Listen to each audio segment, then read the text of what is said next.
আজকে নিয়ে এসেছি আমার একটা পছন্দের সবজি, যার নাম লাল শাক। এটা আজকে আমরা ভাজি করব। তো এখন লাল শাকের গোড়াগুলো এভাবে করে কেটে নিব। কেটে নিয়ে ভিতরের যে গাছগুলো এগুলো বেছে নিব। এইভাবে প্রত্যেকটা শাকের এভাবে শালগুলো ফেলে দিতে হবে। তো সুন্দর করে বেছে নিচ্ছি ডাটা শাকের মতো। তো এই শাকগুলো খেতে খুব মজা, রান্না করে খেলে ভাতের সাথে যে হয় লাল টকটকে হয়, তখন রুচিটা আরও বেড়ে যায়। তো আমার খুব পছন্দের শাক। তো বাচ্চারা আরও বেশি পছন্দ করে, কারণ ভাতের সাথে যখন এই সবজিটা মাখানো হয় তখন লাল টুকটুকে হয়, তখন বাচ্চারা আরও সুস্বাদু করে খেতে পছন্দ করে। এই যে এভাবে করে প্রত্যেকটা শাক আমরা এই যে বেছে একটা পাত্রের মধ্যে পানিতে দিয়ে নিচ্ছি। তো ভালোভাবে ধুয়ে নিব। তো এই যে এই উচ্ছিষ্ট ময়লাগুলি ফেলে দিব। তো ভালোভাবে পরিষ্কার করে নিতে হবে। তো এখন আমরা এই শাকগুলো ভালোভাবে একবার, দুইবার, তিনবার করে ধুয়ে নিব।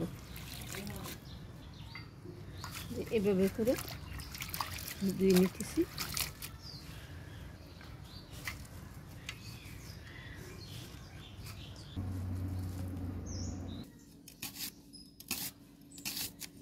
এভাবে পেঁয়াজগুলো কুচি কুচি করে কেটে নিয়েছি। যে পেস্ট কুচি করে নিয়েছি শাকের জন্য, রসুন, কাঁচামরিচ। শাক ভাজি করার জন্য তেল দিয়ে দিতেছি, পেস্ট কুচি, রসুনের কুচি দিয়ে দিচ্ছি, মরিচের কুচি, একটু নাড়া দিয়ে দিব। পেস্টগুলি যখন ব্রাউন কালার হবে তখন দিয়ে দিব শাক। স্বাদ মতো লবণ দিয়ে দিচ্ছি। ব্রাউন কালার হয়ে আসছে, এখন দিয়ে দিব শাক। মশলাটা মিশিয়ে দিব। এখন আরেকটা নাড়া দিচ্ছি।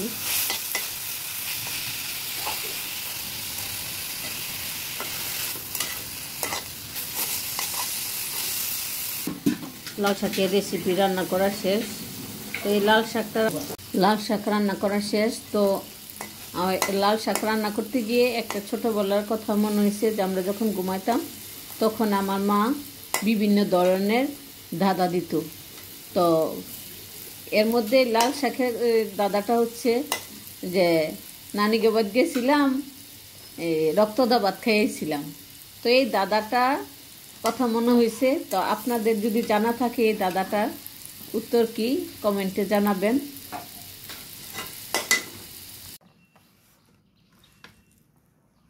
বিসমিল্লাহ।